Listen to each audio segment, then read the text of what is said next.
Penyidik Polda Metro Jaya hari ini memeriksa Roy Suryo dan kawan-kawan terkait kasus dugaan ijazah palsu Joko Widodo. Dalam pemeriksaan tersebut, Roy Suryo mendapat 24 pertanyaan dari penyidik.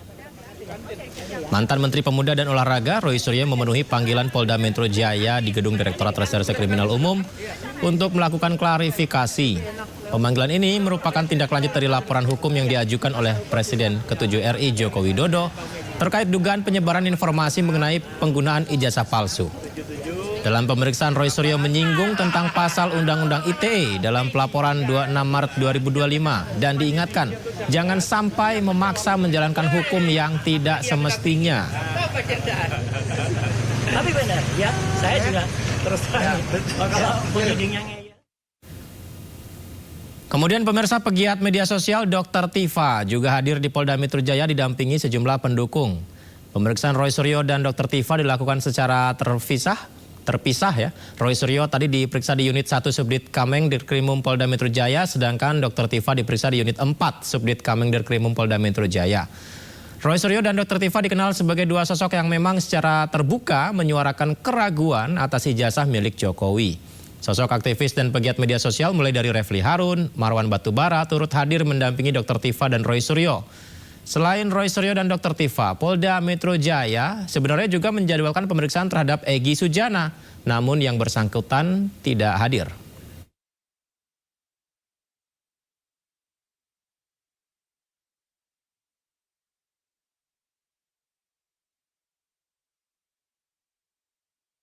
Pemirsa, Kabid Humas Polda Metro Jaya Kombes Ade Ari mengatakan pihaknya telah memeriksa 24 saksi dalam kasus ijazah palsu Jokowi. Selain itu, penyidik juga telah menyita bukti berupa flash disk berisi tautan dan sejumlah dokumen. Sampai dengan hari ini setidaknya ada 24 saksi yang telah diambil keterangan dalam tahap pendalaman di proses penyelidikan. Membuat laporan hingga saat ini ada beberapa barang bukti yang sudah diterima oleh penyelidik, antara lain ada satu buah flash disk berisikan 24 link video YouTube dan konten pada media sosial X ya. Kemudian ada beberapa dokumen fotokopi ijazah, kemudian ada printout legalisir dan juga ada fotokopi cover dari skripsi dan lembar pengesahan. Pemirsa, dalam negara hukum, setiap suara memang sebaiknya diuji dan tidak terkecuali terkait tudingan ijazah palsu Jokowi.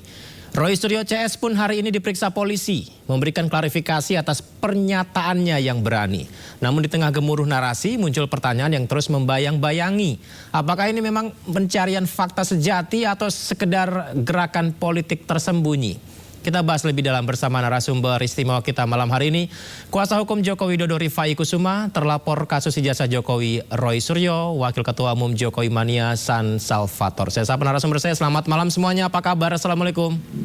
Selamat malam, Mas Yudi, semuanya. Warahmatullahi wabarakatuh. Mas Roy, Mas Salvator. Ya, Mas Rifai, Mas San Salvator, Mas Yudi. Saya ucapkan terima kasih banyak sudah bergabung di Dialog Sindo Prime. Dan juga terima kasih Mas Roy ya, setelah tadi juga menjalani pemeriksaan di Polda Metro Jaya dengan waktu yang cukup lama, tapi tetap berkenan untuk berdialog di sini. Tadi saya sempat menyimak wawancara Anda, Mas Roy. Anda bilang bahwa ada terlapor, tidak ada terlapornya. Ya, maksudnya itu gimana, Mas Roy? Iya, jadi gini, jadi kreditasi di malam hari ini di Sindo itu mestinya diubah dulu. Ya, karena apa? Karena dalam pemeriksaan saya tadi dan juga Dr. Tifa, dalam surat undangan klarifikasi itu ternyata hanya ada pelapor, ada beberapa pasal, tapi terlapor tidak ditulis. Jadi karena terlapor tidak ditulis, maka saya tadi bertanya, ini rencana terlapornya siapa? Ternyata di Polda Metro belum bisa jawab. Ini kita cari-cari dulu. Loh, kok cari-cari dulu? Harusnya terlapornya sudah ada. Begitu terlapornya A, kemudian nanti barang bukti juga mana, karena ini Undang-Undang ITE, ya, itu ada barang bukti elektronik, ya, ada berkas elektronik yang itu nanti harus dijadikan alat bukti. Itu juga tidak ada. Yang baik lagi, di dalam panggilan itu undangan lah, itu ada yang namanya tempus dan ada lokus. Tempusnya dikatakan itu tanggal 20 Maret 2025 dan lokusnya seperti itu Jakarta. Alhamdulillahnya ya gitu. Kemudian ketika itu saya tunggu-tunggu ya, itu tidak kemudian ditanyakan. Walaupun ditanyakan, saya akan menjawab dengan lantang ya. Saya tidak sama sekali terikat dengan atau nggak terkait dengan itu. Nah, ketika itu kemudian pertanyaannya adalah di luar ya apa yang ada dalam surat undangan, ya, makanya kemudian menyatakan keberatan untuk kemudian diperiksa. Karena apa? Apa yang jadi nanti akan liar. Yang diperiksa nanti pertanyaan bisa A sampai Z. Padahal secara hukum apa yang tersurat itulah yang jadi. Nah, apa ditanyakan? Jadi ketika yang ditanyakan tuh hanya apa-apa yang bisa terbukti, misalnya nama saya, alamat, sama itu saya jawab. Tapi ketika menanya hal yang lain, ya alhamdulillah jam 2 siang, ya bahasanya jam 12 siang itu saya sudah selesai. Ya karena apa tidak bisa terus apa-apa. Karena mereka juga mengakui bahwa apa yang ada itu tidak kemudian bisa diteruskan. Yang nggak saya dijawab pertanyaannya sama Mas Roy, banyak nggak Mas Roy? Apakah separuh dari semua pertanyaan itu? Ya, artinya ada 24 pertanyaan ya, 26 malah dengan 2 penutup. Sampai ke 8 itu memang masih identitas. Setelah itu pertanyaannya aneh-aneh, jadi nggak ada hubungannya. Jadi misalnya apakah saya diminta melihat video? Sebentar, saya tanya, video ini ada hubungannya nggak dengan laporan ini? Nggak ada, Bang. Loh, kalau nggak ada gimana? Gitu kan. Jadi ya inilah yang namanya laporan yang kemudian dibuat dengan sangat tergesa-gesa. Ya, jadi kan pelapornya kan tanggal 30 April lapor, langsung terbit ya surat kemudian LP-nya tanggal 30 April juga. Ini luar biasa. Saya hormat kepada kepolisian. Kalau kecelakaan ini, presisi ini bisa dilakukan semua warga negara, semua di mata hukum, polisi. Kalau kemudian ada kasus dengan cepat ditindaklanjuti dengan cepat. Jadi tidak hanya Jokowi yang bisa melakukan ini, wah luar biasa. Nyatanya kan enggak gitu. Artinya kan ini istimewa banget gitu loh. Nah itu saya sebut di situ. Jadi justru tadi penyelidik ya yang itu menulis semua saya bahkan saran-saran saya, termasuk juga saya jelaskan soal undang ITE pasal 32 dan 35 itu harusnya untuk apa. Baru dia mengerti, oh harusnya gunanya untuk itu ya Bang. Iya, dulu saya itu termasuk perancang. Saya yang bahas juga naskah akademiknya, itu bukan untuk mempidanakan orang gara-gara ada alat bukti elektroniknya mana. Alat buktinya jelas dulu. Ini harusnya yang kena justru orang yang kemudian memposting sesuatu di sosial media, kemudian mengatakan asli. Lah, ternyata kalau yang dipost disebut asli tapi tidak asli, itulah dia yang kena.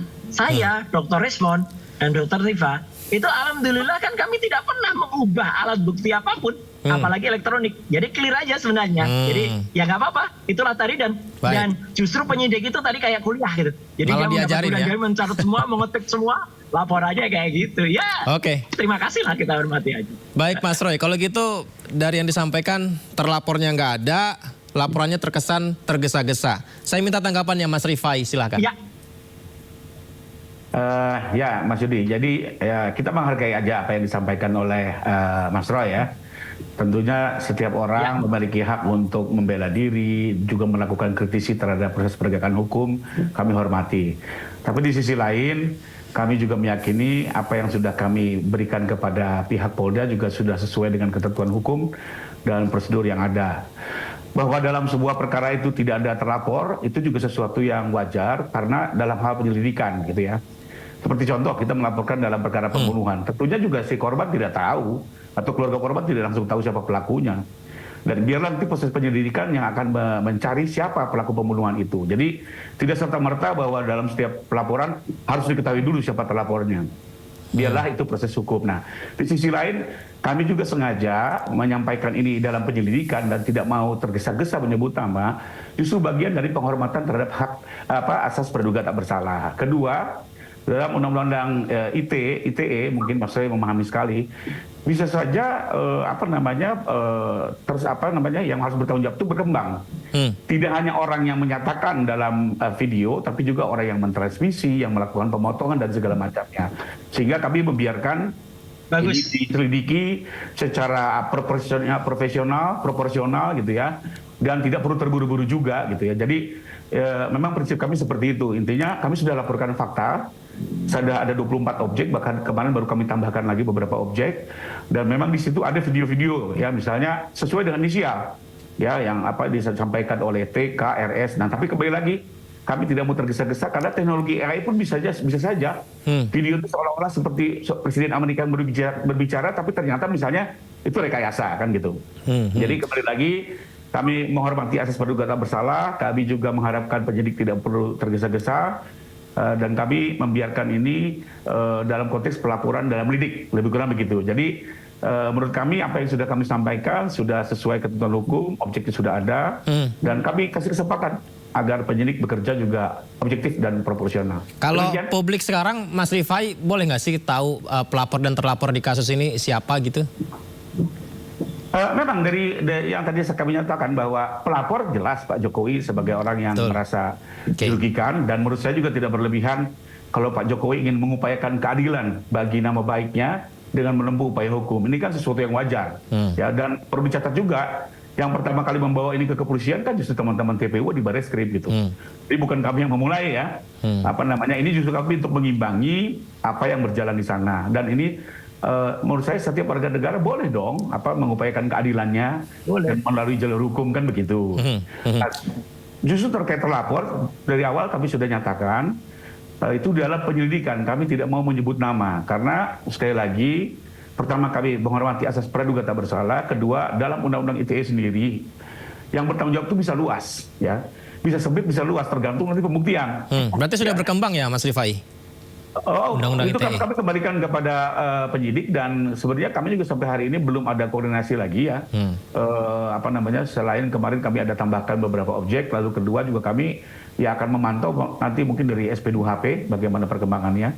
Tapi intinya kami juga tidak perlu terburu-buru, biarkan ini berjalan proper ya, jangan sampai juga meminta pertanggungjawaban terhadap orang yang tidak seharusnya bertanggung jawab, tapi juga jangan melepas orang yang seharusnya bertanggung jawab. Karena prinsip hukum harus betul-betul tepat. Baik, Bang San Salvator, saya minta tanggapannya gimana, Bang? Iya, pertanyaan saya ke Bang Roy sederhana. Bang Roy dipanggil tadi dalam surat panggilannya sebagai apa? Sebagai saksi atau klarifikasi? Apakah akan langsung dijawab Mas Roy Suryo atau bagaimana, Bang San Salvator? Dijawab dulu ya, silakan Mas Roy. Udah dijawab tadi sebagai saksi. Tertulis sebagai saksi. Tapi kalau terlapornya tidak jelas, itu berarti saya bisa mengundurkan diri jadi saksi. Kalau ternyata terlapornya itu saudara saya atau bahkan saya. Baik, sebagai saksi, Bang San Salvator, silakan. Dipanggil sebagai saksi, didampingi kuasa hukum nggak? Iya, tentu saja karena ada kesempatan tuh boleh didampingi kuasa hukum, tentu ada kuasa hukum. Itu hak saya. Oke, berarti saya anggap Bang Roy paham mengenai tata cara prosedural hukum acara yang berlaku di Indonesia. Tadi awal Bang Roy menyampaikan bahwa tidak ditetapkan atau ditentukan siapa terlapornya. Kalau Bang Roy ini yang salah. Nasihatnya pasti dijelaskan tata caranya. Karena hukum acara kita itu diatur dengan jelas. Ya kan? Bang Roy meminta agar ditetapkan sebagai terlapor terlebih dahulu.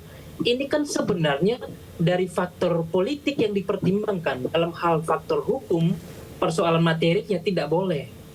Sebab hakikatnya orang melaporkan itu melaporkan peristiwa hukumnya.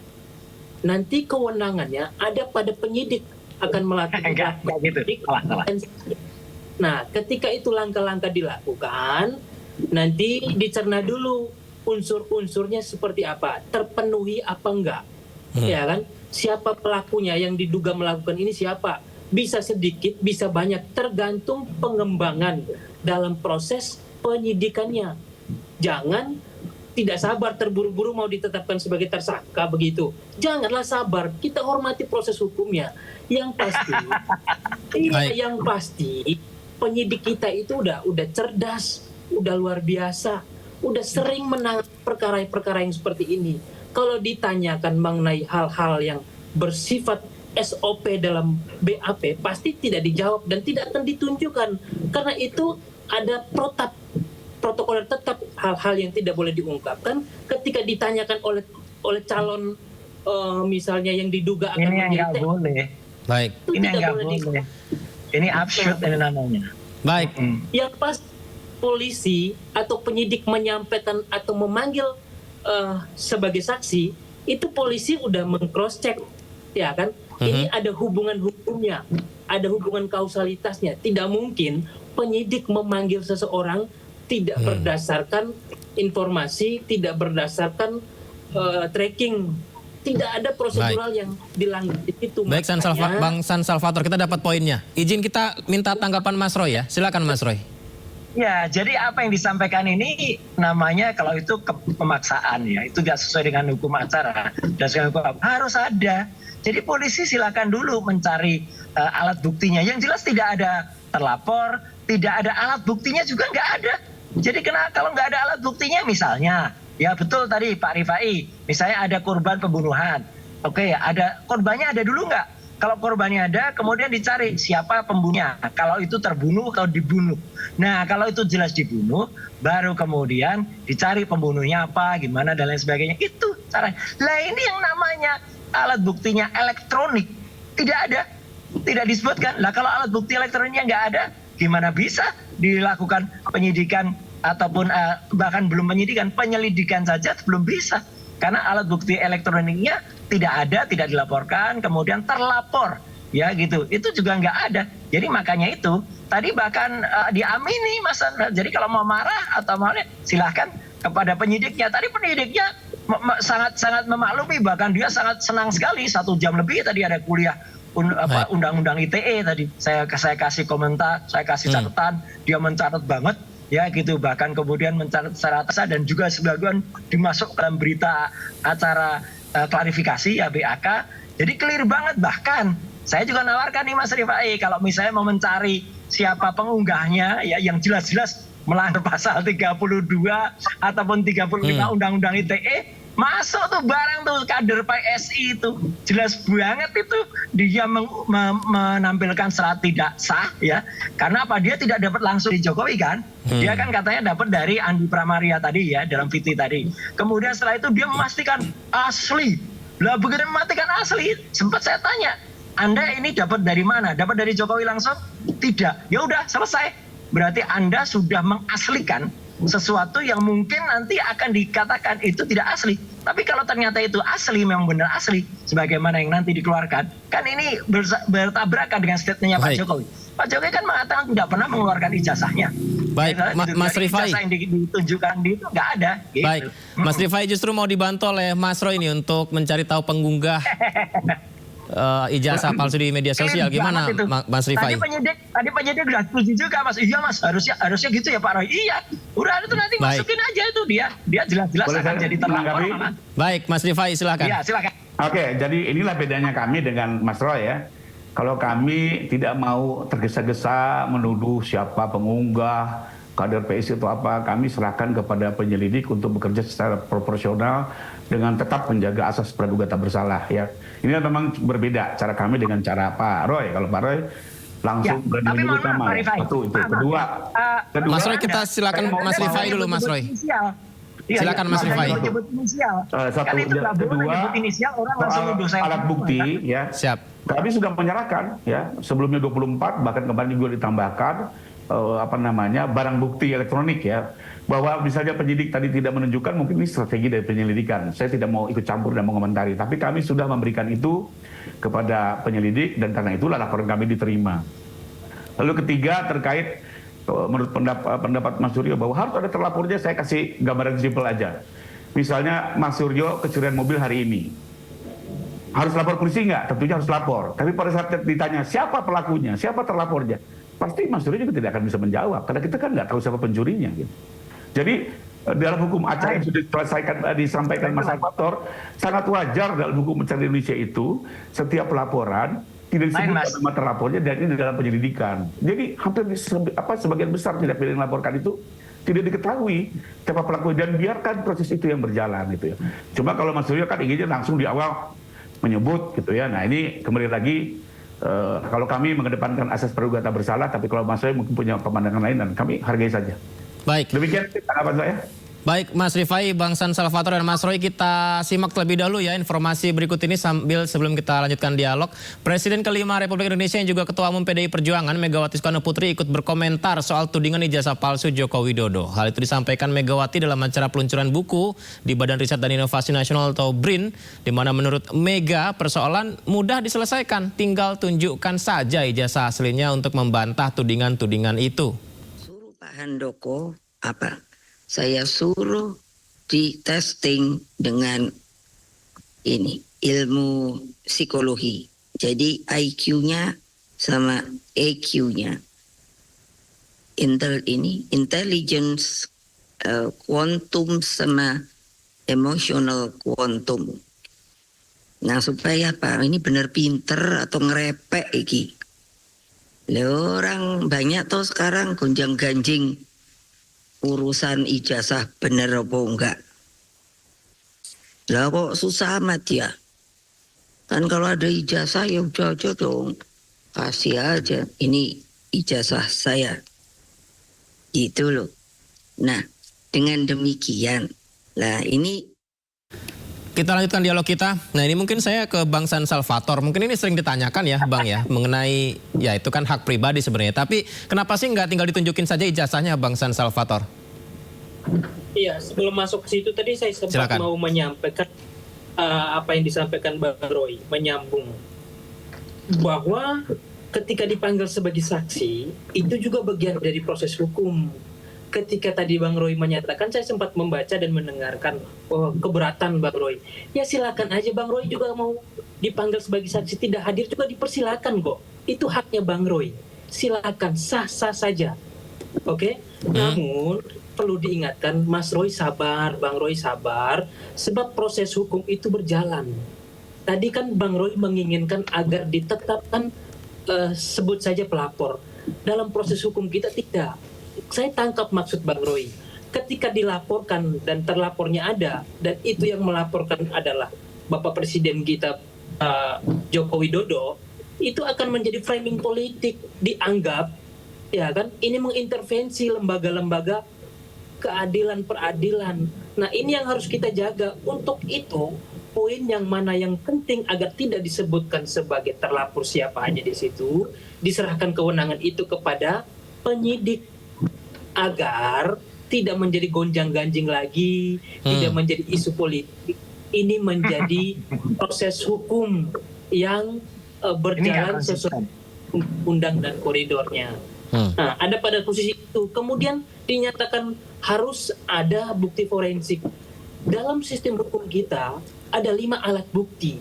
Itu tidak satu-satunya yang menunjukkan atau menetapkan seseorang menjadi tersangka. Tidak. Ada alat bukti yang lain. Misalnya tadi Bang Roy dipanggil sebagai saksi. Itu juga menjadi bagian dari alat bukti. Jadi perlu disadari juga. Nah, menyambung apa yang disampaikan oleh Bu Ketum PDI Perjuangan. Ya kan? Bahwa seharusnya yang disampaikan itu bukan kepada Bapak Presiden kita yang sudah semestinya berdamai dengan situasi politik, tetapi dimainkan. Harusnya disampaikan, misalnya Bang Roy yang begitu berapi-api. ini arahnya sama ini. Ya.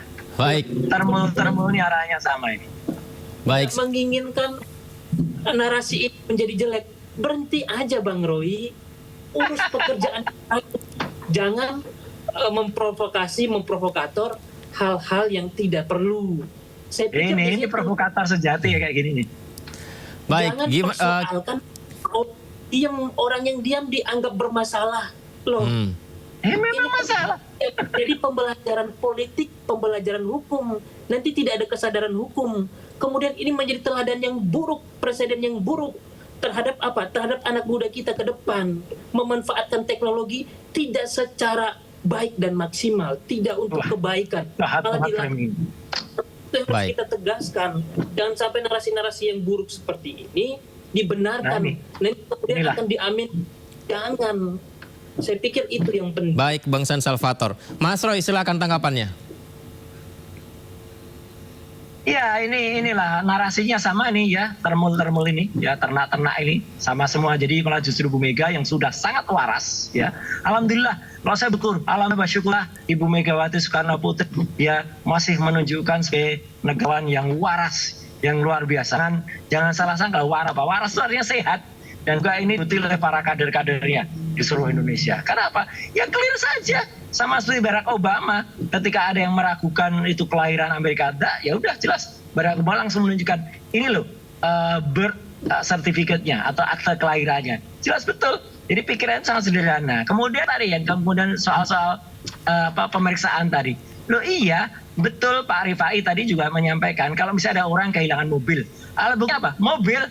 Ya itu jelas betul. Nah sekarang apa? Alat buktinya yang namanya pencemaran nama baik itu apa? Ya, kok tiba-tiba ada pasal 32, pasal 35? Pasal 32, 35 itu adalah alat bukti elektronik.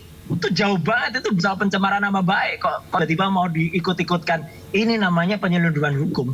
Yang bahaya tuh kayak gini ya. Dan saya makasih tadi ya para penyidik, jangan kemudian malah menggunakan pasal-pasal untuk tujuan informasi dan transaksi elektronik itu ketika kita untuk mempidanakan gitu. Karena kasus Brilian Sari itu ya gitu, pasal yang menggunakan untuk pasal transaksi elektronik tiba digunakan untuk mempidanakan kita sama persis gitu kan ini. Ya sebenarnya Allah hindari orang-orang berpikiran sangat negatif semacam ini. Sebelum kita melaporkan, kita pernah beberapa kali diskusi.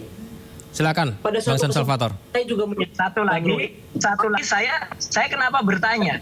Karena berkali-kali sahabatnya Pak Rifai mengatakan terlapornya identitasnya atau inisialnya ini RS apa? Itu udah jahat banget itu. Padahal ternyata polisi belum punya terlapornya. Itu udah disebut sehingga semua dituduh.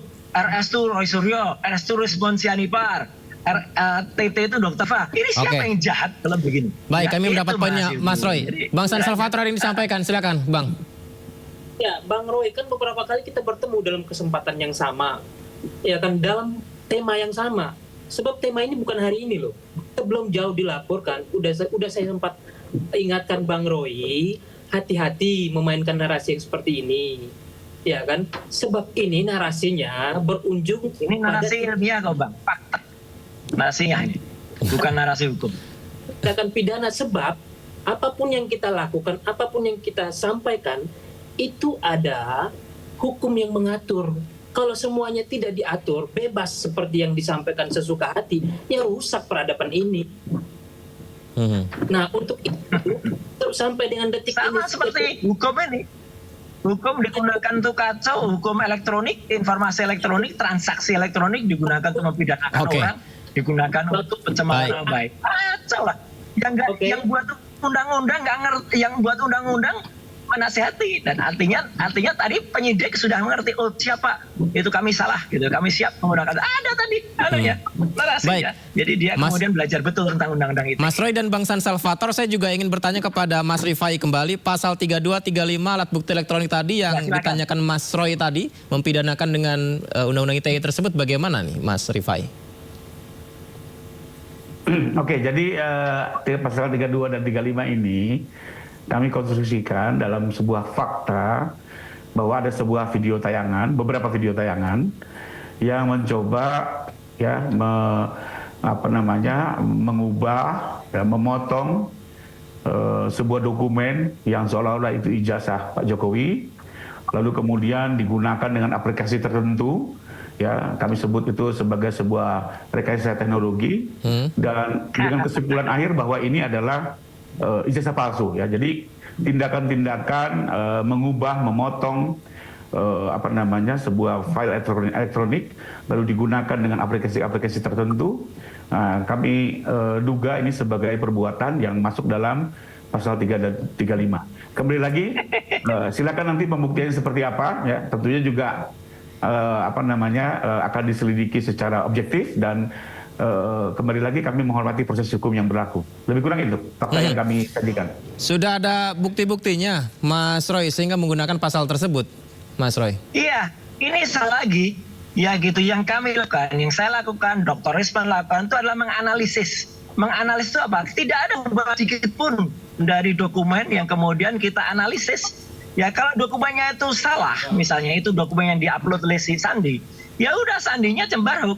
Tapi saya bantu Pak Rifai nanti. Kalau Anda mau mencari orang yang mengubah-ubah, ada tuh tuber itu yang inisialnya ya himpong siapa itu, yang nambahin saya kacamata, Pak Jokowi tambahin pakai kacamata. Nah itu yang salah, ya gitu. Kemudian angkat kacamata itu yang namanya menambahi dan mengurangi, gitu loh. Saya tidak pernah, Dr. Risman juga tidak pernah. Kalau hasil dari uji yang namanya Error Level Analysis, itu adalah hasil ujinya. Hasil ujinya muncul gambar seperti itu. Itu adalah hasil software, hasil yang namanya face recognition, face comparison. Itulah hasil. Sama seperti orang di ronsen, hasilnya ronsen apa, kemudian nanti muncul gambar. Jangan-jangan nanti hasil ronsen, hasil dari misalnya adalah orang diperiksa pakai scanner, ya itu mendekat, wah ini rekayasa ini, gitu. Karena tidak seperti itu. Lah ya, ini namanya teknologi, gitu. Artinya gini, sekalipun ya ada gitu perubahan-perubahan. Mas Roy, clear aja. Ini kan juga Anda diserang di dunia maya ya. Apakah Anda juga akan mengambil langkah melapor juga untuk yang menekan Anda di media maya ini? Nggak usah, ngapain melayani mereka? Mereka itu instruksinya jelas, ternak Mulyono itu sudah juga dilayani, nggak pernah melayani mereka, ya. Dan termasuk perancang dan pembuat undang-undang ITE itu tidak pernah kami gunakan, tidak pernah saya untuk mempidanakan orang, ya. Karena undang-undang itu adalah untuk transaksi dan informasi elektronik, ya. Saya waktu itu sempat dikatakan ke kasus Fufafa. Ada cewek dari Bogor, ya siswi, dia bilang Fufafa itu adalah Roy Suryo, gitu. Ini gini mau mengatakan saya mamtu, Tuhan Maha Kuasa Allah Subhanahu Wa Taala memberikan dia hidayah. Akhirnya dia nangis, minta maaf sendiri. Saya nggak perlu melakukan apa-apa, gitu loh, gitu ya. Jadi artinya mahasiswi itu mengakui sendiri, gitu loh. Jadi clear kan? Kayak jadi orang-orang mau bicara apapun di dunia maya silahkan. Karena kerusuhan dalam dunia maya itu tidak perlu ada di tindak hukum karena itu sudah ada MK-nya, itu bukan kerusuhan. Baik, Mas Roy, Mas Rifai dan Bang San Salvator, sebenarnya banyak sih yang ingin saya tanyakan dan juga diskusikan, tapi sayang waktu kita terbatas. Terima kasih banyak sudah berbagi bersama kami, berdialog bersama kami ya. Sehat selalu semuanya. Kapan-kapan kita Selamat diskusi malam. di kampus saja. Baik, terima kasih. Selamat malam. Assalamualaikum.